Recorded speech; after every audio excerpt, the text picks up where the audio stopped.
Hello, my name is Gonzalo Abad, and in this tutorial we are going to study the steady-state analysis of double-fit induction machine in Matlab-Simulink. Most of the information about this topic can be found on this book, Power Electronics for Renewable Energy Systems, Transportation and Industrial Applications. In this book, there is one chapter 10, which deals with properties and control of a double-fit induction machine. And more specifically, there is one section regarded to the steady-state analysis. So in this figure and in this table, it is shown how the steady-state analysis of the induction machine, or the double-fit induction machine, can be made. It is very useful by using this table to create in Matlab one steady-state.m file, which is able to calculate the steady-state operation points of this machine. We have already created this program, in which you can see here that we can operate the different generator parameters that we want. In this case, a 2 megawatts stator power generator or double-fit induction generator or machine has been loaded. Then here, as input of the system, we have created one speed array and one torque array, which simulates or emulates a 3-blade wind turbine. And here then we have the program itself, which is able to calculate all the most representative variables or magnitudes of the double-fit induction machine according to these input arrays.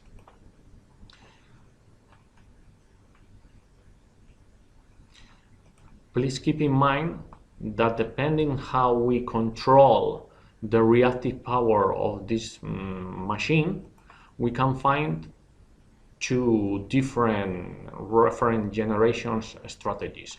One makes the reactive power of the stator 0, and for that purpose we have created one program, which is this one, and after that here we have the plot routines.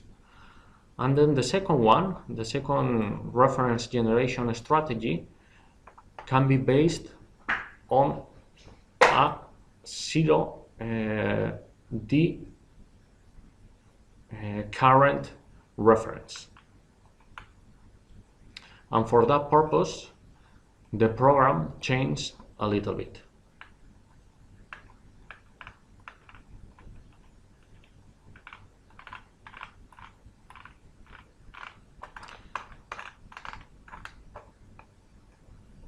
So, if we run the program that we have already created, that evaluates the steady-state operation of this machine, with this input, we can see how we can calculate as I have said before, the most representative magnitudes of this generator.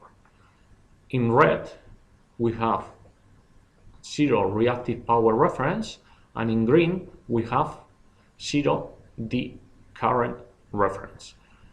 Just notice that there are some variables in which the two control strategies or reference generation strategies make not a big difference, but in some other variables such as stator current, rotor currents, reactive power of the stator, obviously there are big differences. So let's pay attention to the program a little bit. We can left this there. As I have said before, first of all, we need to load the parameters of the WFIM inductive machine or generator that we want to work. Then we have the input arrays, speed array, and torque arrays. And this emulates the operation of a wind turbine. Then we need to convert these two input variables to the generator side by means of the gearbox ratio. And then here first we have the reactive power control strategy. First of all, we need to calculate by this special formulation the stator flux, and then we can calculate the stator currents, first D component, then Q component, and then the amplitude. Once we have the stator currents, we can calculate the stator voltages, D component and Q component, and finally the amplitude. Once we have stator currents and stator voltages, we could calculate stator powers according to these formulas.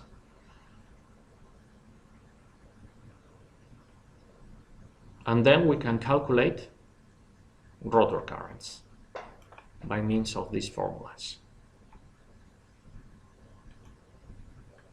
Then we can calculate omega R, and with that we can finally calculate the rotor voltages.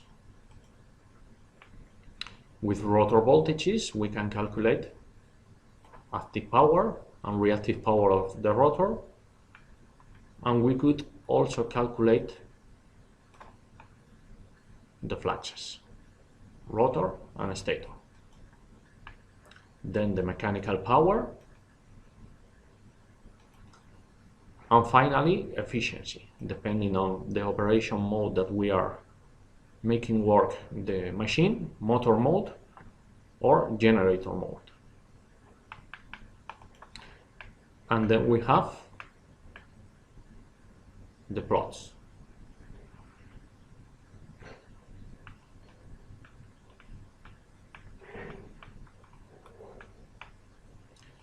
And we can do something very similar, but in this case with a reference generation strategy of IDR equal to 0. So we can create another for array or for loop in which we calculate the stator flux according to a slightly different formulation.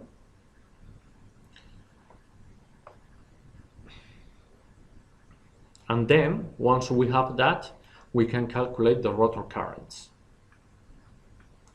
Then the stator currents, and then stator voltages. Then rotor voltages, and the same formulas or the same procedure as we have said before, or we have seen before in previous reference strategy generation. And then we do the plots. Okay, so once the program is already presented, we can pay a little bit of attention to the result, to the steady state analysis, which is nothing else than the most representative magnitudes of this motor. That in this case, as the input is this torque in function of the rotational speed in revolutions per minute, and as you realize here the torques are negative, therefore the machine in this case is operating as a generator. And as I have said before, it represents something similar to a 3 blades wind turbine. The operation at the steady state of a 3 blades wind turbine. Here we have a minimum speed, somewhere about 900 revolutions per minute, and here we have a maximum speed at 1800 revolutions per minute. Then here we have the total power at the shaft, the mechanical power, which is nothing else than the product of the torque by the speed. So this is the power, and here you can see that the maximum power value is something about 2.4 megawatts. Then here also we have calculated the active power at the stator and the active power at the rotor. We realized that the active power is much bigger than the stator active power is much bigger than the rotor active power. The maximum active power is somewhere about 2 megawatts, and the maximum rotor power is something like 400 kilowatts. The active power at the rotor is negative and positive, depending on the rotational speed. Then we have here the stator currents. The green one is for reactive power equal to 0, and the red one is for IDR equal to 0. So obviously, when we make reactive power equal to 0, which is the red one, the maximum value is lower. On the contrary, for the rotor current, we see that with IDR equal to 0, which is the red one, the green one, makes a rotor current a little bit slower.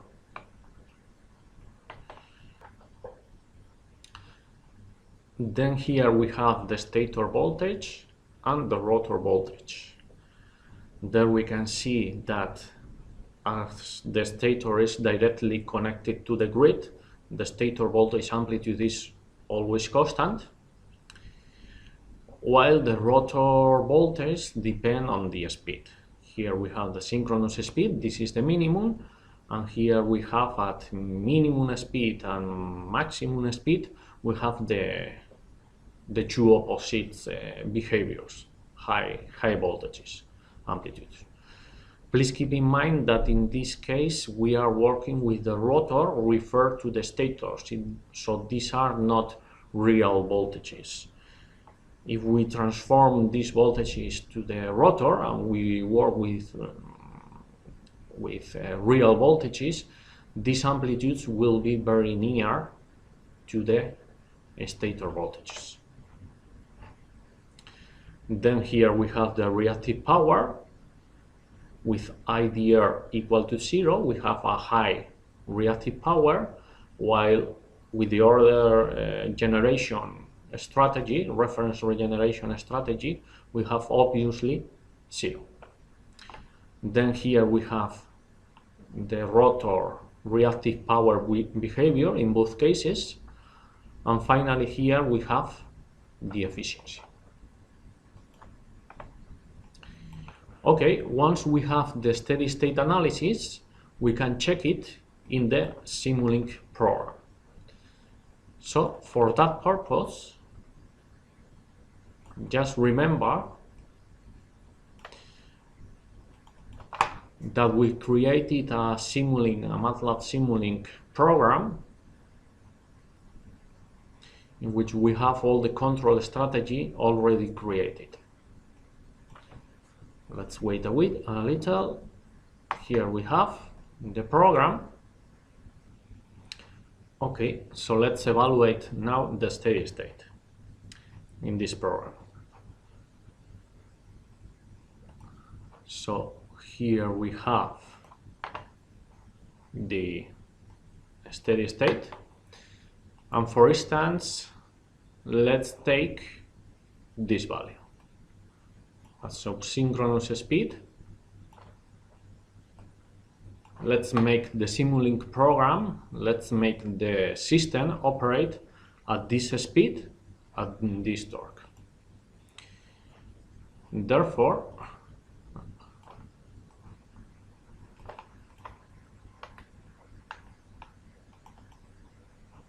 we need to set this value, more or less that value. This is in revolutions per minute, therefore we need to convert it to radians per second in mechanicals. Yes, okay.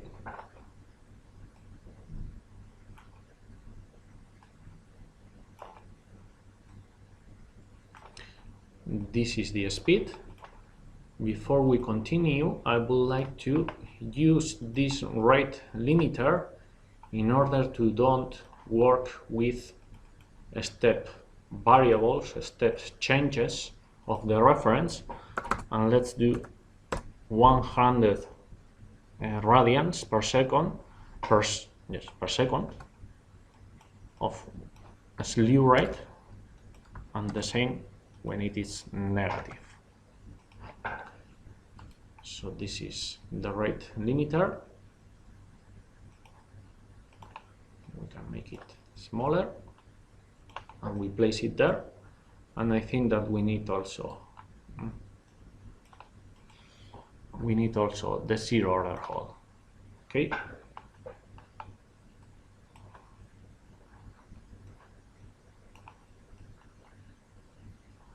This is our system, and then we still need to place the low torque to that value, more or less.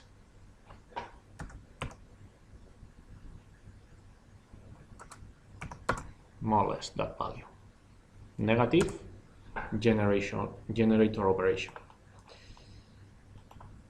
Before we continue, we need to load the initialization program for the Simulink program. And please keep in mind, please check or notice that I have made the regulator of the speed a little bit faster, 4 times faster. Okay, so we load.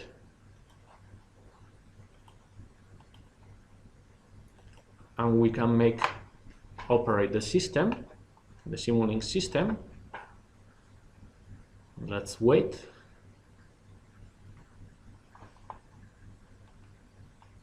And here it is working. The startup, the initialization is very strong.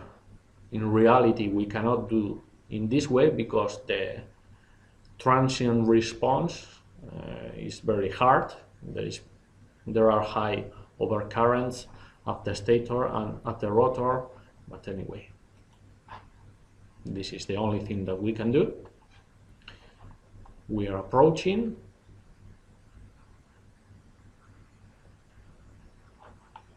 This is the reference. Now the current loops seems to be operating, and we are tracking, we are following the speed reference variation that is going to that value. There it is.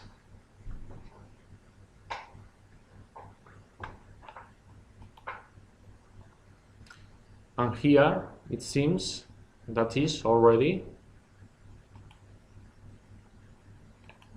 operating at a steady state,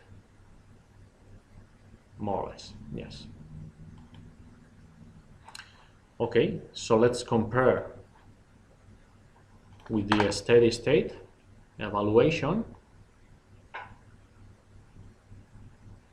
Here we have the speed and the torque as programmed.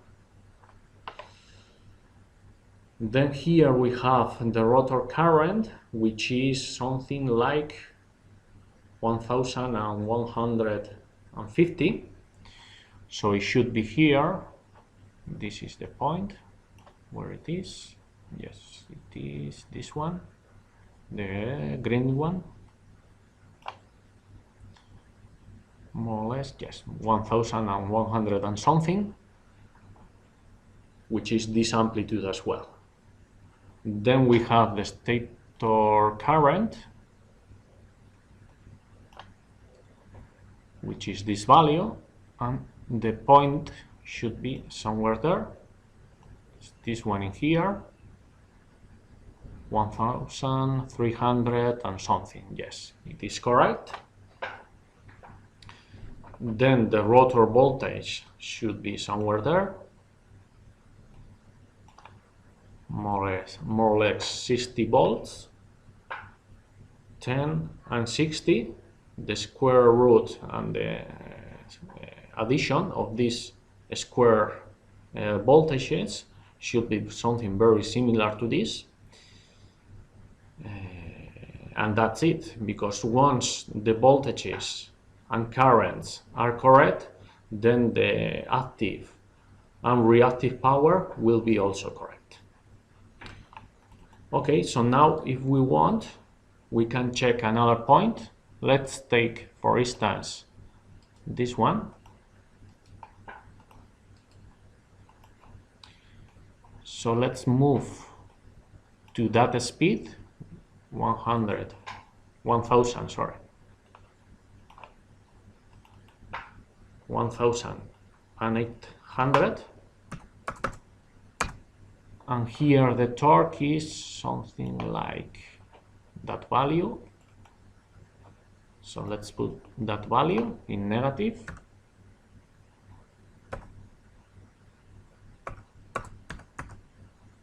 More or less there.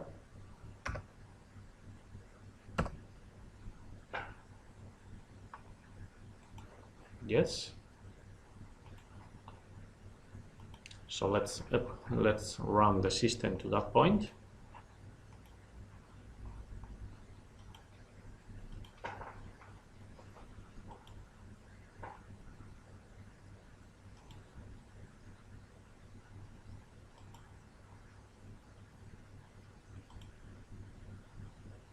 There is a little bit of overshoot at the speed, but here we have again nearly the steady state. More or less there we are. So we can pause, we can stop the system, and again let's check it. This is the point in which we are located. For instance, let's see if the rotor current is correct. This is the point in where we are, more or less, yes, 2000 and a little bit, which is this value in sinusoidal, and this is the amplitude. Let's have a look of the stator currents. More or less the same. Let's see, at the program, it should be that point. Yes, 2100 and something. This is the point. And for the rotor voltage, this is the point where we are. So we are here at this speed. There are several points there. There we have something like 100 volts. there we have more or less 100 volts. So now we can stop the system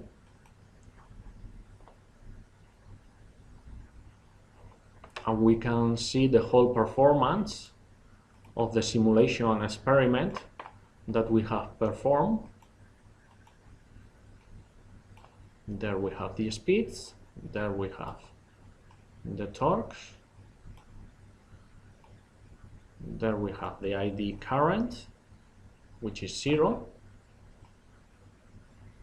There we have the IQ current.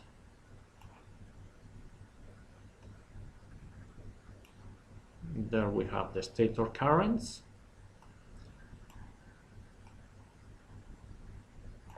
And there we have the rotor currents.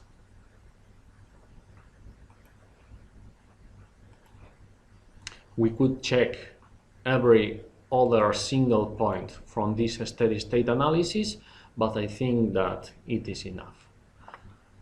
So that was all. I hope it was interesting for you. Thank you for your attention.